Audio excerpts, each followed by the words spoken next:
If you would turn in your Bibles to Mark chapter 1. Mark chapter 1.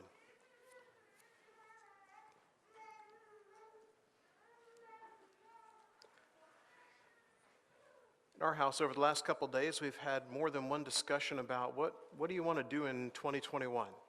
What would you like to achieve this year? What would you like to do differently? What would you like to leave behind? A lot of years I will make those kinds of resolutions, and pretty quickly in the year it's gone. Or somewhere along the way I'll get off track, and then it will seem undoable at that point, so I'll just kind of give up on it. Last year I had one that I wanted to read 50 books during the year, and last week I hit 51, which I was pretty excited about.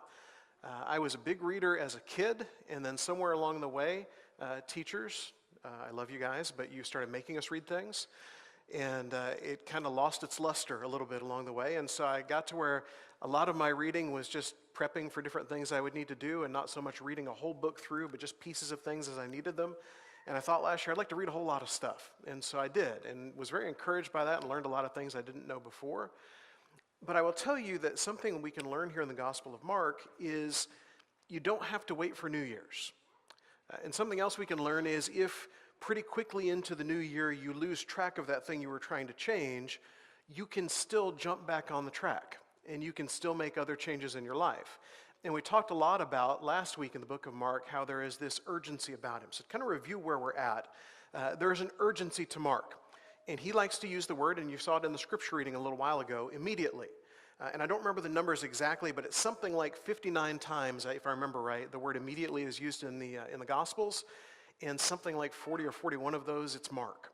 And so Mark uses most of the immediately words that we find in the Gospels, which shows his urgency. It shows that there is a need to do something and to do it quickly. And we've encountered that in life in different places where there are some things that you can kind of put off and you don't think too much about, and you just have to wait, and then sometimes that'll come back to bite you. And there are other times when something happens and you think, immediately I need to do this. When I was in college, I was a beau for a girls' club. And I don't know if sororities and fraternities have these things or not, but basically we were kind of like the mascots, I guess. There were 4 or 5 of us guys that would do activities, and we would coach the intramural teams and all that. And I became known during one semester as the guy who would change your tire. And so if you were in a girls' club and you had a flat tire, my phone would ring, my phone back in the dorm room, long before cell phones and all that. And so I got pretty adept that semester at changing tires. I already knew how to do it, but I got a lot of practice that semester. And I remember one day this girl, Valerie, who was in our club, called and she needed her tire changed. And it explained to me that it went flat somewhere just outside the dorm, and she went ahead to Walmart and wondered if that was okay. And I said, well, probably, and if you knew Searcy, it's probably a good 3 or 4 mile drive there across Searcy. So she drove 3 or 4 miles on this flat tire, and I tried to explain to her it's probably not a good idea, but I went ahead and changed the tires, and I thought she didn't really get the urgency of the flat tire. And we're like that sometimes in life. As Mark tells these stories to us, there's an urgency about it. The last half of the chapter we'll look at here in Mark 1, we will see demons cast out, we will see people healed, we'll see Jesus doing amazing things, and it's so different than the other Gospels. We talked last time about how Mark jumps right into adult Jesus life and skips over all the baby Jesus stuff. Here he skips past a lot of things directly to miracles. We looked at John last year. John doesn't get to the first miracle until chapter 2. And he has Jesus changing water to wine, which is miraculous, but unless you're there at the wedding, probably not all that exciting. In all of the other Gospels, you don't find a healing happen until chapter 4 of those Gospels. In Matthew, in Luke, and in John, no one is healed until chapter 4. Here in Mark, we're going to see multiple healings take place, demons cast out here in chapter 1, because Mark has an urgency about telling the story. We also learned last time that Mark is telling us about the preparation, that there is a preparing that is going on for Jesus to come. And he explains that this has been going on for a long time, but then John comes on the scene, and he prepares the way for one who is to come. And then we learn that as John the Baptist comes and he baptizes Jesus, that there's a way Jesus goes about being prepared, which is he's baptized. And then he goes through trials and temptations, and then he begins to tell the good news. And all of this sets the groundwork for where we're at this week in Mark chapter 1. In verse 17, it says that Jesus said to them, so he comes across these fishermen. Guys are out fishing and going through regular life, doing the things that they do. So if you could just imagine for us, This is not a day that we set out for something special. And I would imagine for most of us who have lived a lot of life at this point, you've probably had a lot of days like this, where you set out just thinking it's going to be another mundane, another routine day, and then somewhere along the way during the day, everything changes. And something big, something major in life happens during that day. You meet someone that changes your life forever. You encounter a situation that changes things for you. Something big happens that you didn't expect. This is the way the day is for these guys. They're just out fishing. It's just another day. And so it says that Jesus said to them in verse 17, "Follow me, and I will make you become fishers of men." And we find the first time here in Mark 1 something that is life-changing going on. I think that's appropriate for us here at the beginning of January because that's the way our culture tends to think about life-changing. We will be a complete mess in November and December and think, well, but when January comes, I can turn it all around. We can think, I really wish I would do this thing, but I'm going to wait for January and then I'll begin to do those things. And we don't just do it with New Year's. I have known so many teenagers during the time of doing youth ministry that thought, I really want to get baptized, but I'm going to do that at camp. And camp is I hope nobody was thinking that last year, and then camp didn't happen. They'll think, well, I really want to get baptized, but my grandparents are coming to visit 2 months from now, and I'll do it then. We have this thing about life of things that should be immediate, that should be urgent, and we put them off. Now, for these guys who are just having a regular day, they have no idea that this day is going to become life-changing. Because as great as fishing is, and if you like fishing, you probably love fishing. There's not a whole lot of in-between on fishing. Either you love it or you don't. As great as fishing may be, they didn't think today would be life-changing, but it's going to be life-changing today because their life is now going to take on a higher purpose than just fishing. Now, I know a lot of you who are looking toward retirement probably think, the higher purpose of fishing sounds fine to me. But for these guys, this is their everyday drudgery. Now they're going to have a higher purpose. And this purpose is now going to be people. Because as much importance as fishing may have, and they may think of, we have a livelihood here that helps to feed people and sustain, and we maybe enjoy fishing on some days, it's not really life-changing for other people. But now they're given an opportunity. And this opportunity is going to change their lives as they have the opportunity to change other people's lives. Because as we talked about as we were looking through the book of John and we saw Jesus with his disciples there, to be the people who follow a rabbi, to be the apprentice of a rabbi for Jewish men was the tip top of where they could go. There was nothing greater than that. And I don't know what you think of that in our culture being today, if it's being an athlete or being famous or being a doctor or a lawyer or whatever it may be. There are these goals that folks have, and I will tell you that for most people in our culture today, being the apprentice of a rabbi or being up here doing what I'm doing is not the goal. That's not what people look to. But for them, that was it. And for them, if they are out there fishing, they've all missed it. There may have been opportunity in younger life to make the cut of being someone who follows a rabbi, and these guys either did not make the cut or had to take on the family business and do the fishing or something like that, and now here on a regular day is an opportunity for life to be changed. I don't know if you got up today on the first Sunday in January thinking today could be the day that my life changes forever. But I'm here to tell you that it can be. Not because of anything I say, not because of anything I'm doing, but because God has the ability to change your life at any point. And if you will be together with him and if you'll allow him to do those things, today could be the day that your life changes forever, just like these guys. And so they get this message. They're out fishing, they get this message, come follow me. And in verse 18 it says, immediately, here's immediately again. Immediately they left their nets and followed him. So they follow.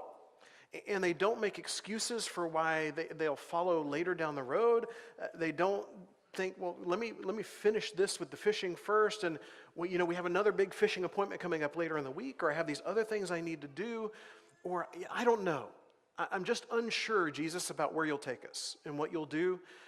No one really even knows a whole lot about who Jesus is yet at this point. And the word's starting to get around, but it's all new. But immediately they leave.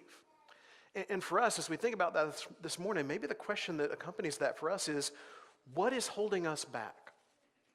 If there is something that is holding us back for going fully in with God, what is it?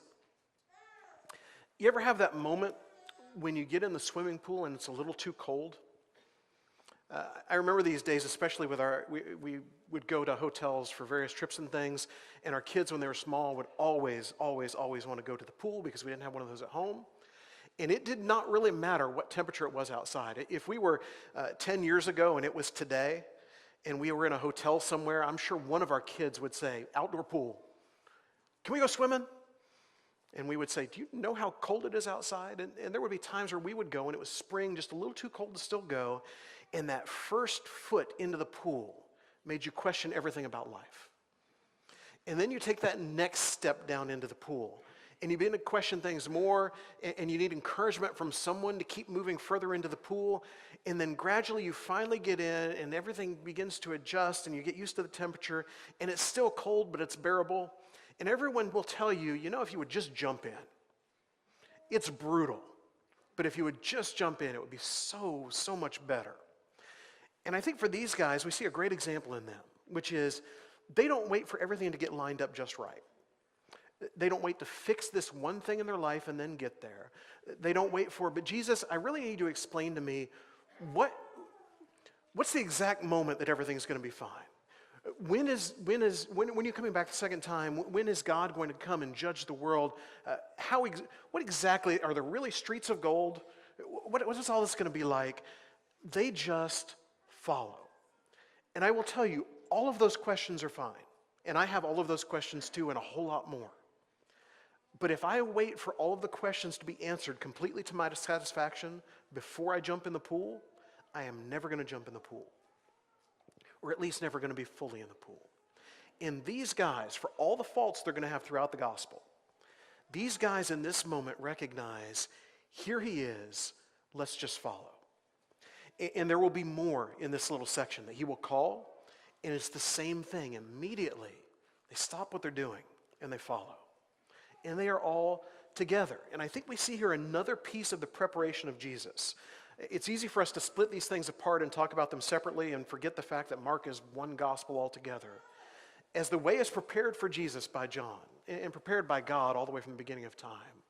And then Jesus prepares himself through this baptism and the trials and the good news and all those things. I think his preparation continues here with the calling of these apostles because he recognizes there is a need to do these things together. It's as we talked about at the beginning. This life was not designed as a solo project.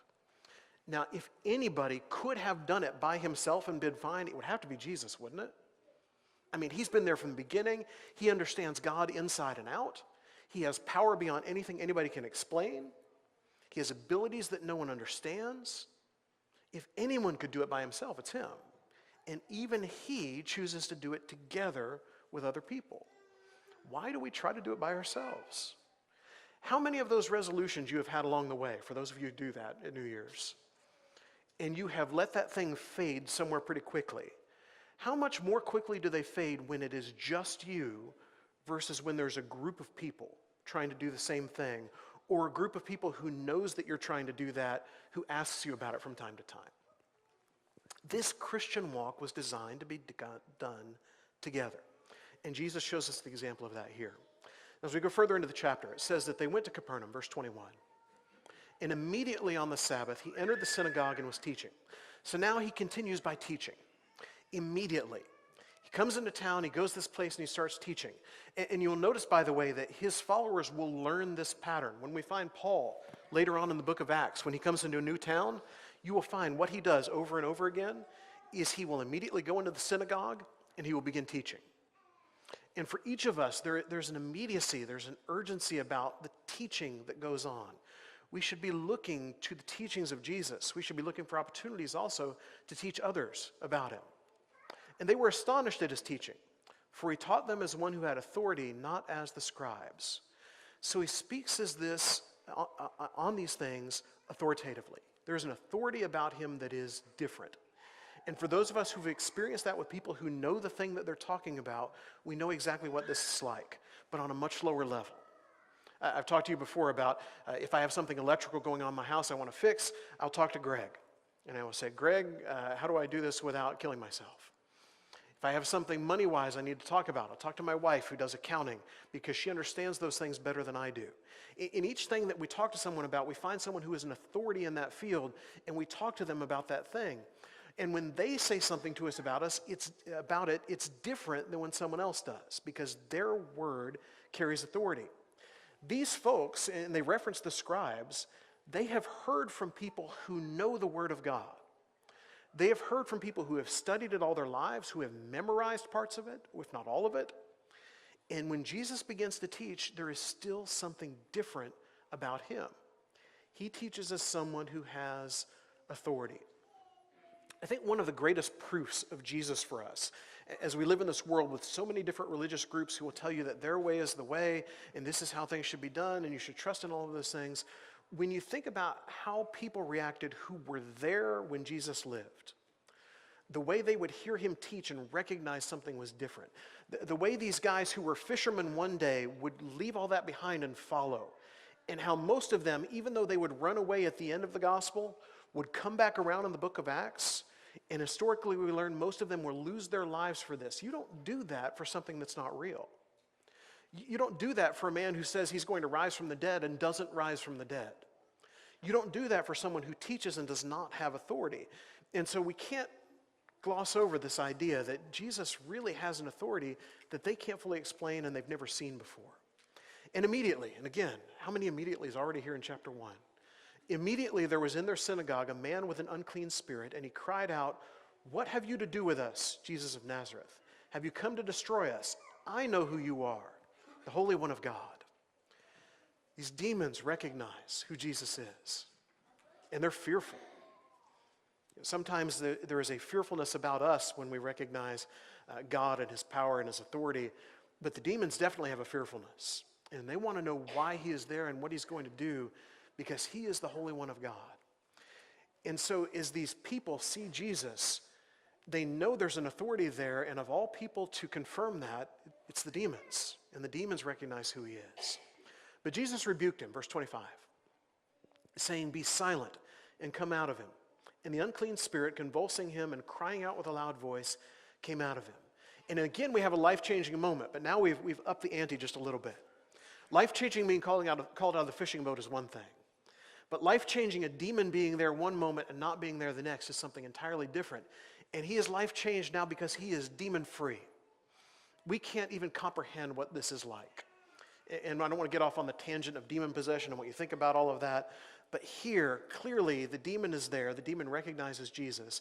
The demon has made this guy's life difficult, and now everything has changed. And we have another life-changing moment of the demon not being there. And they're all amazed, verse 27. So that they question among themselves, saying, "What is this? A new teaching with authority. He commands even the unclean spirits, and they obey him." And at once, his fame spread everywhere throughout all the surrounding region of Galilee. They question themselves. Maybe this is a good place for us to start, by the way. Every now and then I think we can look at the people in the story that maybe aren't the hero of the story necessarily, but seem to be the people that are confused and don't always know what's going on. They begin by questioning themselves. Have we ever stopped to question ourselves about why am I where I am? Why am I doing what I'm doing? How should my life be different? And we'll see that, by the way, a lot next week in chapter 2. In chapter 2 will be that famous story we're all familiar with where this guy is brought in and his friends bring him and he's lowered in. And there's all this amazement about a guy who wants to be healed. And this guy who wants to be healed, instead, Jesus tells him his sins are forgiven. And there would probably be that moment, I read a book about this, that the guy said if this happened in today's world, the first words from the guy after he gets up and runs around would be, "Well, hang on a second, that's not what I asked for." And wouldn't that be kind of the way of 2021 now, I guess, in America? We ask for something, we want it a certain way, and somebody gives us something else, even though it's good, and we don't quite know what to do with it. This is life-changing. These people see it, and then they begin to question themselves about who he is and what he does. Do we question ourselves about what it is we are doing and how that relates to Jesus and what Jesus wants to do in our lives? Do we look to him and want him to be the answer to those questions, or do we want ourselves to be the answer to those questions? Of all the things you wanted to change in 2021, how many of those are actually under your control? Of all the things that have bothered you in 2020, and there's probably a longer list than usual, how many of those are actually under your control? You go into places and you're frustrated by the rules. How much of that is under your control? The government does something, an election happens, they're trying to decide how big of a check is supposed to come to you to make a difference in your life, and then how they're going to pay for it, all that stuff. How much of that is under your control? And we spend so much time discussing all of those things are not in our control. So much time being dissatisfied by all those things that are not within our control. Let me ask you this morning, can you question yourself today about what is within my control that I can do something about? And am I willing to start taking steps to do that? The apostles, as they're in that boat before they're apostles, do not have control over what being fishers of men looks like. They do not have control over how Jesus will go about getting them there, how long it will take, how many people we're talking about, where their lives will go, how it will end. They don't have control over so many of those things, the process of it, but what they do have control over that day is whether to get out of the boat and follow and go. Do they have control over, I'm no longer going to be a fisherman, I'm going to be a fisher of men? And this morning, you don't have control over lots of things in your life, but you do have control today over, are you going to follow Jesus fully? Are you going to allow him to work in your life? And what we see throughout this chapter is when people do, when people believe, when people follow, they are changed forever. And immediately, again, he left the synagogue and entered the house of Simon and Andrew with James and John. Now, Simon's mother-in-law, here's your trivia for the day, was Simon married? Yes, he has a mother-in-law. Simon's mother-in-law lay ill with fever, and immediately they told him about her.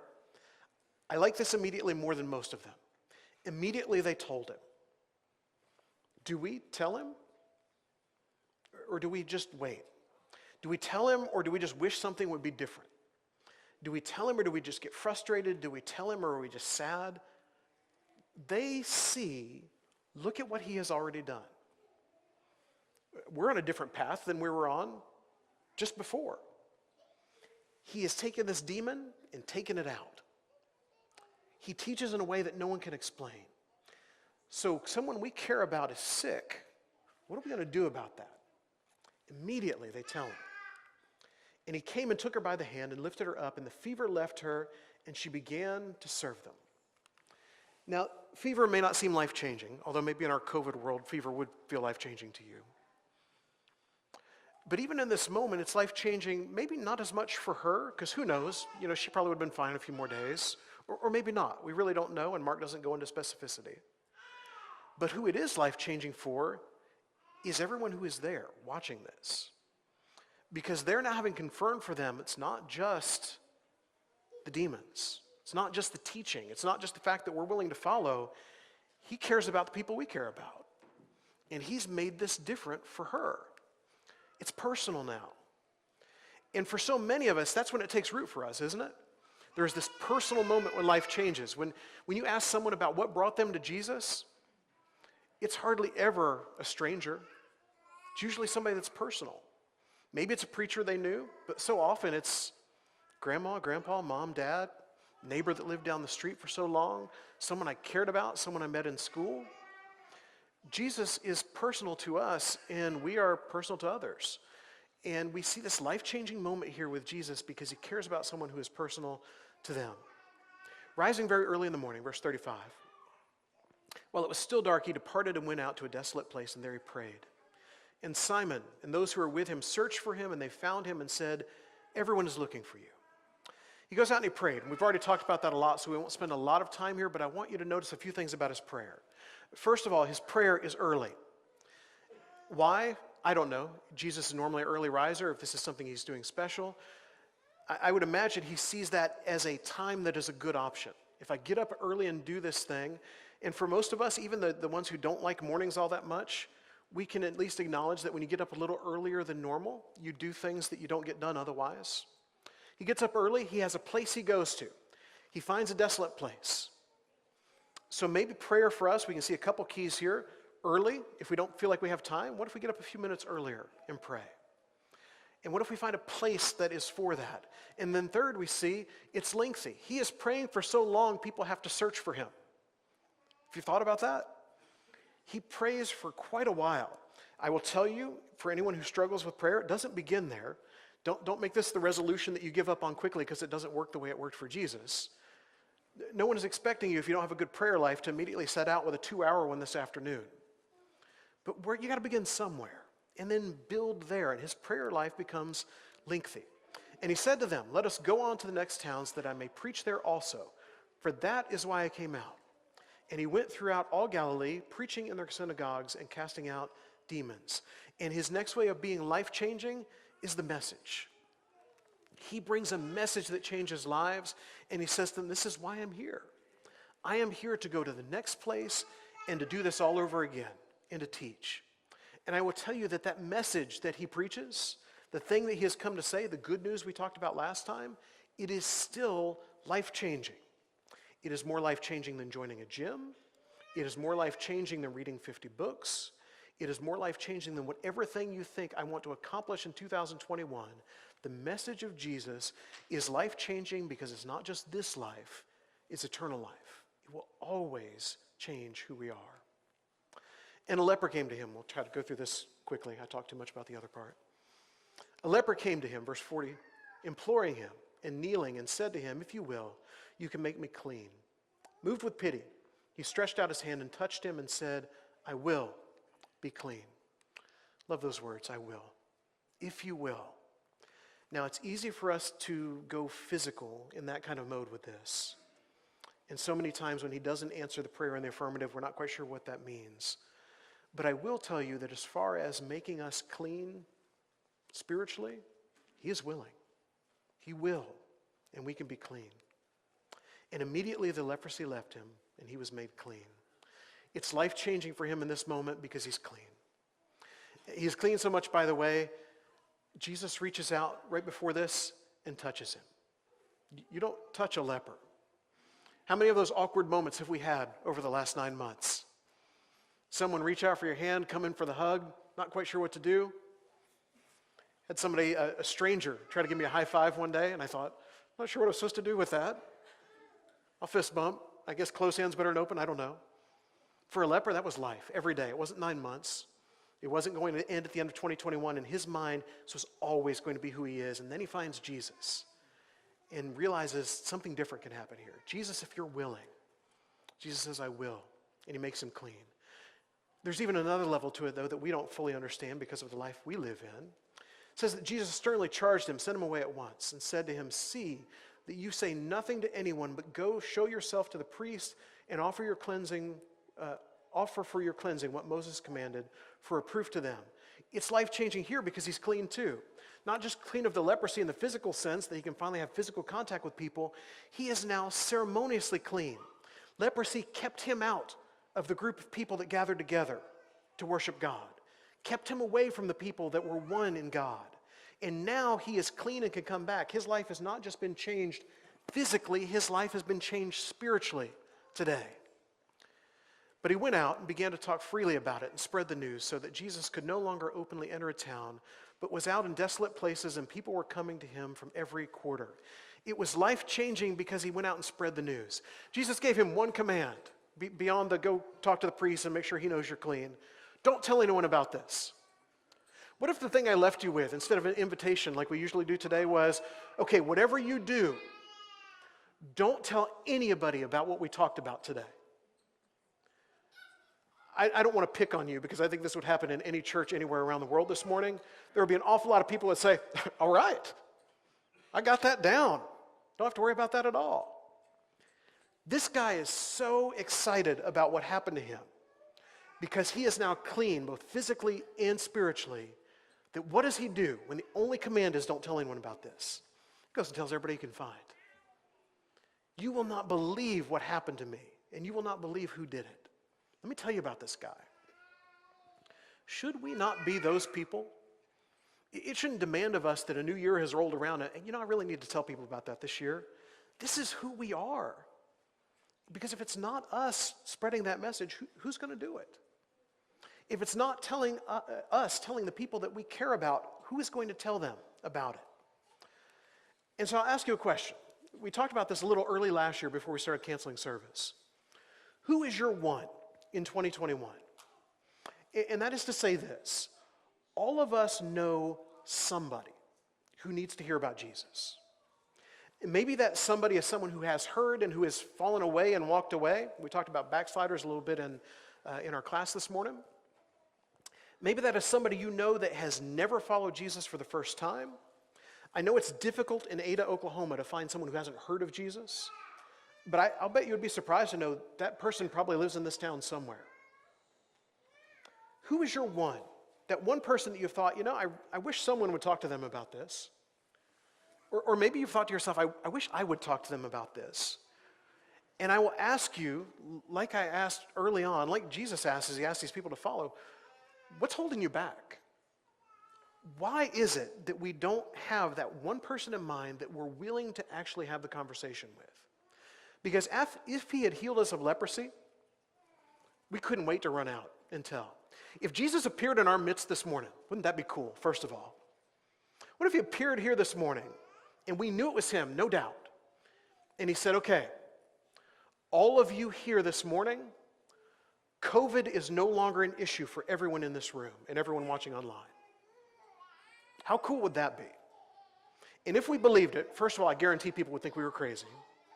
But if we believed it, how much would we want to tell others about it? Starting with people we trusted to not think we're insane, but gradually moving out from there. Who is your one person you need to tell about this?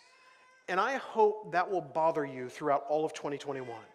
I hope if you've got one of those scripture journals that we got, or if you've got a place you write notes down, that you will write their first name down this morning, and that you will keep coming back to that, and that it will bother you and bother you and bother you until you say something. Because for this leper, he couldn't help but say something, because it's life-changing. There is nothing more life-changing than the message of Jesus. And this morning, if you're sitting there and it's been trying to creep into you and just hasn't quite gotten all the way through, let your life be changed today. Don't be a fisherman that just says, well, I got more fishing to do tomorrow. Don't be a leper that's content just going on with life the way it is. Want to be changed today. And if your life has been changed before and you have found yourself gradually drifting away, I know it's the first of the year and it seems like a great time and good, but whenever it is, if you're watching this online later, let today be the day that your life is changed and you're brought back to him, because all of this needs to happen immediately. Don't wait. Come to him this morning, change your life, follow him again as we stand and sing.